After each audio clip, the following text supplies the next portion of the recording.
આપે વાત કરી ડાયાબિટીઝ અને હૃદય રોગની, તો વાત કરીએ ખાસ કરીને કે ડાયાબિટીઝ ધરાવતા જે પેશન્ટ છે તેમનામાં હૃદય રોગની પણ શક્યતાઓ વધી જતી હોય છે. તો આ જે કનેક્શન છે તે ડેન્જરસ કેવી રીતે છે? અને બીજી વસ્તુ કે આ જે લોકો છે તેમનામાં બ્લોકેજની પણ શક્યતાઓ વધી જાય છે, તો આ પ્રક્રિયા શરીરમાં કેવી રીતે બને છે?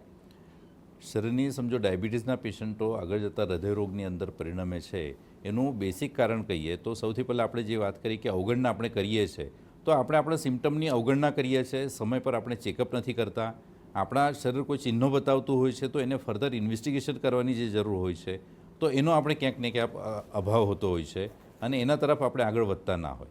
અને બીજી વસ્તુ હું સમજો જણાવું તો શરીરની અંદર જ્યારે તમારી એક્સ્ટ્રા શુગર ફરતી હોય છે તો એક્સ્ટ્રા શુગર જે છે પચ્યા વગરની શુગર જેને કહીએ, પચ્યા વગરની શુગર શરીરની અંદર જ્યારે ફરતી હોય છે તો એને પોતાની ઝેરી અસર જે છે લોહીની નળીઓનું સ્વાસ્થ્ય ઉપર આપતું હોય છે. લોહીની નળીઓની સાથે જે ચેતા સંસ્થાઓ હોય છે, ચેતાપેશીઓ હોય છે, એમને પણ નુકસાન કરે છે અને સરવાળે ચેતાપેશીઓનું નુકસાન થતું હોય અને લોહીની નળીઓ જે છે એની દિવાલ જે છે કડક બનતી હોય છે. અને આ પ્રક્રિયા ડાયાબિટીસના પેશન્ટમાં વધારે થવાનું કારણ એટલા માટે કેમ કે આપણે એને કંટ્રોલ કરવાનો ખાલી પ્રયત્ન કરીએ છીએ ગોળી દ્વારા.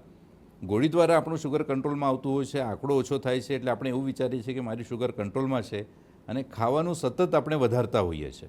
ગોળીઓના લીધે વધારે ભૂખ લાગતી હોય છે, ભૂખ વધારે હોવાના લીધે આપણે વધારે જમીએ છીએ તો સરવાળે પાછી શુગર બિલ્ટઅપ થતી હોય અને એના લીધે પાછી આપણે ગોળીઓનો ડોઝ વધારતા હોઈએ. પણ સરવાળે આ કંટ્રોલ થયેલી શુગર જે આપણે દેખાય છે એ શુગર શરીરની અંદર પચતી તો નથી જ અને એના લીધે શરીરની જે લોહીની નળીઓ છે એને સૌથી વધારે નુકસાન પહોંચાડવાનું કામ કરતી હોય છે અને જેના લીધે આ પ્રક્રિયા સતત વધતી હોય છે. એટલે ડાયાબિટીસના પેશન્ટની લોહીની નળીઓનું સ્વાસ્થ્ય ખરાબ થાય, લોહીની નળીઓ કડક થતી હોય છે અને સરવાળે એમને હૃદયરોગનું જોખમ વધી જતું હોય છે.